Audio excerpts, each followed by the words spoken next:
જય Hind. Gujarati study and education ચેનલમાં તમારા દરેક મિત્રોનું હાર્દિક સ્વાગત છે.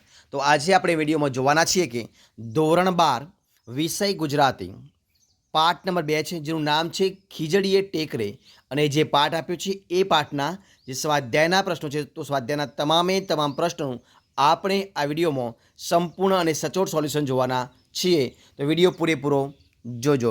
શરૂઆત કરીએ આપણે વિડીયોની. જોઈએ પ્રશ્ન નંબર 1 તમારી સમક્ષ છે. જુઓ શું છે પ્રશ્ન કે નીચેના પ્રશ્નોના સવિસ્તર ઉત્તર લખવાના છે. એમાં પહેલો પ્રશ્ન છે કે ખીજડીએ ટેકરે જે પાઠ છે એ પાઠમાં બનેલી સંપૂર્ણ ઘટનાનું વર્ણન કરવાનું છે. તો આપણે વર્ણન તમારી સમક્ષ મૂકીએ. જુઓ પ્રશ્ન રૂપે, જવાબ રૂપે. તો જુઓ શું છે કે ખીજડીએ ટેકરે પાઠ છે, પાઠમાં પહેલી ઘટના એ બની કે પોસ્ટમાસ્ટરને ઘેર ઘણા વર્ષો પછી શું થયું, એમના પુત્રનો જન્મ થયો. પરંતુ કમનસીબે તે જન્મ્યા પછી તરત જ શું થયું, મરી ગયો. અને આ હતભાગીને ઘેર અવતરીને તે નવજાત શિશુ કશું સુખ ન પામ્યો. પોસ્ટમાસ્ટર દંપતીએ તેની પાછળ સારું દાન પુણ્ય કર્યું અને આ જ ઘટનાએ કંઈક જુદો જ વળાંક લીધો. એ બાળક હતભાગી નહીં પણ સદભાગી બની ગયું. એટલે કે અત્યંત ગરીબાઈમાં જીવતા અને ઠંડીમાં ઠૂંઠવાતા નાગાપૂંગા બાળકોના અંગ ઉપર પહેરવા કપડાં મળે અને એ હેતુથી ભોજાએ એ જ બાળકની કબર ખોદી. તેમાંથી ભોજાએ હળવેકથી લુગડે વીંટ્યા બાળકને ખાડામાંથી ઉંચકી લીધું. ત્યાં તો એ અચેતન બાળકનો દેહ સળવળ્યો. તેને આશ્ચર્ય થયું. તેના મનમાં આ કોઈ ખવીસની રમત તો નહીં હોય ને, એવી શંકા જાગી. વધારે વિચાર કર્યા વગર ત્યાંથી ભાગી છૂટવું કે એ બાળકને પાછું ખાડામાં દાટી દેવું, એવો એના મનમાં પ્રશ્ન જાગ્યો. અને તેના મનમાં આ જે મંથન એટલે કે જે મથામણ, આ પ્રશ્ન ઉત્પન્ન થયો, જે શરૂ થયું, એ અંતે બાળક હત્યા ન કરવાના ઈરાદાથી તેણે એ બાળકને પોસ્ટમાસ્ટરના હાથમાં સાપી દીધું, એટલે કે એને આપી દીધું. બરાબર છે. અને આમ પોસ્ટમાસ્ટરના જીવનમાં આનંદનો અવસર આવ્યો. એટલે કે વાર્તાનો આ શું છે, એક સુખાંત અંત આવી ગયો. જોઈએ પ્રશ્ન આપણે બીજા નંબરનો. પ્રશ્ન બીજો છે કે ખીજડીએ ટેકરે જે છે એ પાઠના શીર્ષકની યથાર્થ ચર્ચા નહીં કરવાની છે. તો જોઈએ કે ખીજડીએ ટેકરે જે પાઠ છે એ પાઠમાંના ટેકરાનો ઉપયોગ નાના મૃત બાળકોને દાટવા માટે થતો હતો. એની જમીન બહુ કઠણ ન હોવાથી સાદી નાની કોશ વડે પણ એનું ખોદકામ એકલે હાથે થઈ શકતું.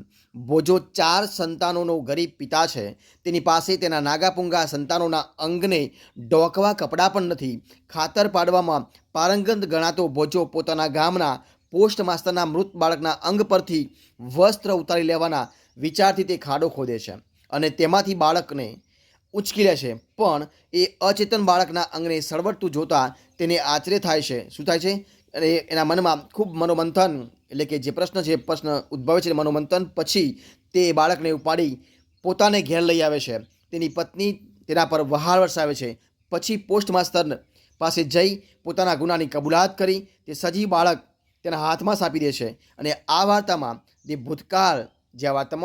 ભૂતકાલીન એટલે કે ધાડપાડું ભોજાને હાથે એક સત્કાર્ય થાય છે, એટલે કે બાળ હત્યા થતી અટકે છે.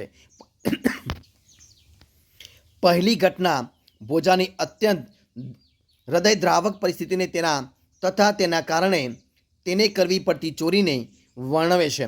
પછી એ જ ભોજાના હાથે જે થયેલું એક સત્કર્મ, ગુનાહિત કૃત્યનો એકકાર તથા તેનો પરિતાપ પોસ્ટમાસ્ટરના જીવનમાં આનંદનું વાતાવરણ જન્માવે છે. અને આ બંને ઘટનાના મૂળમાં ખીજડીયો ટેકરો એ દ્રષ્ટિએ ખીજડીએ ટેકરે શીર્ષક યથાર્થ લાગે છે એવું આપણે એમ માની શકીએ. હવે જોઈએ પ્રશ્ન નંબર 3 નંબરનો શું છે કે નોંધ લખવાની છે, ટૂંક નોંધ લખવાની છે. કેવી રીતે? તો કે ભોજાએ કરેલું મનોમંથન, એના મનમાં જે વિચારો ઉદ્ભવ્યા હતા એ મનનું મંથન તમારે એમાં લખવાનું છે. તો આપણે લખવાનો પ્રયત્ન કરીએ કે ભોજાએ પોતાના નાના બાળકોને માટે કબરમાં દાટેલા બાળકોના અંગ ઉપરથી કપડાં ઉતારી લાવવાનો એક વિચાર કર્યો. અને રાત્રે સીમની અવરજવર બંધ થઈ ગઈ હોય ત્યારે તેણે ત્યાં જઈ કબરને ખોદી. તેમાંથી હળવેકથી તેણે લુગડે વીંટ્યા બાળકને ખાડામાંથી ઉંચક્યું. પણ એ અચેતન બાળકનો જે દેહ છે, જે શરીર છે, એ સહેજ શું થયું, સળવળ્યો. અને આ જોઈ તેને થયું કે આ કોઈ ખવીસ એટલે કે જે ભૂત હોય, જે આપણે માનીએ છીએ એ ખવીસની રમત તો નહીં હોય.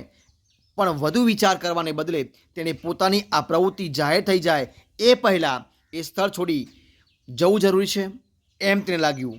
તેની ચોરેલી વસ્તુ મૂળ સ્થાને ગોઠવી દેવાનો વિચાર પણ આવ્યો, પણ એથી ઘોર ખોદવાનો ઉદ્દેશ માર્યો જાય અને અંગ ઢાંકણ કપડાનું શું થાય? આવા અનેક વિચાર તેને આવવા લાગ્યા. લુગડું ઉતારી આ બાળકને પાછું હતું એમ દાટી દેવાના આ ભયંકર વિચારથી શું થયો? ધ્રુજી ઉઠ્યો. એના મનમાં એવા વિચારો આવવા લાગ્યા. તેણે વિચાર કર્યો કે આમ કરવાથી તો બાળ હત્યાનું પાપ લાગે, અને આમ તેના મનમાં સતત મનોમંથન ચાલતું રહ્યું. અંતે તે વધારે વિચાર કર્યા વગર બાળકને લઈને સડસડાટ ટેકરો ઉતરી ગયો અને પોતાના ઘરે જતો રહ્યો.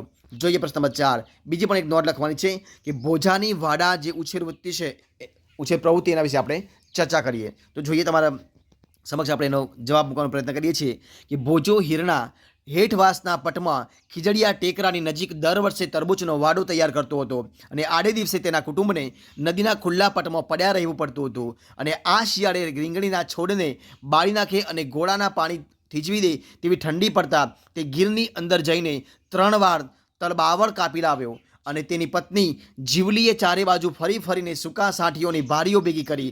4 દિવસમાં જ પતિ પત્નીએ મળીને 4 છોકરોને ચૂલો સમાઈ શકે એવો કૂબો વાડા વચ્ચે ઊભો કરી દીધો. શું કર્યું? એને કૂબો વાડા વચ્ચે ઊભો કરી દીધો, અને હિમવર્ષા વચ્ચે ભોજો સાવ ઉગાડા શરીરે ઊભો વાડાના છોડને પાણી સિંચતો હતો. હવે જોઈએ પ્રશ્ન આપણે બીજા નંબરનો કે નીચેના પ્રશ્નના 4-5 વાક્યમાં ઉત્તર લખવાના છે. તો જોઈએ તમારી સમક્ષ મૂકવાનો પ્રયત્ન કરીએ આપણે. જો કે ભોજાએ, પ્રશ્ન પહેલો છે કે ભોજાએ રાત્રિએ શો નિર્ણય કર્યો, તેનું શું પરિણામ આવ્યું? એના વિશે આપણે જવાબમાં જોઈએ. તો જોઈએ જવાબ તમારી સમક્ષ કે ભોજાએ રાત્રિએ માધિયાના હાટના ખોપરા કમાડ ગણેશિયાથી ઉગાડ્યા.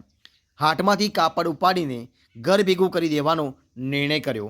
જો કે એમ કરવા જતાં પકડાઈ જવાનો ડર લાગ્યો. એને થયું કે ઢોર માર સહન થશે નહીં, અને એવા વિચારથી એ જોખમ ખેડવાનું એને માંડી વાળ્યું. અથવા તો આપણે આ રીતે પણ લખી શકીએ, અથવામાં આપ્યું છે શું કે ઉતરતી અવસ્થાએ ભોજાએ માધવજી કાપડિયાની દુકાનમાંથી કાપડ ઉપાડીને પોતાના કોબા ભેગું કરી દેવાનું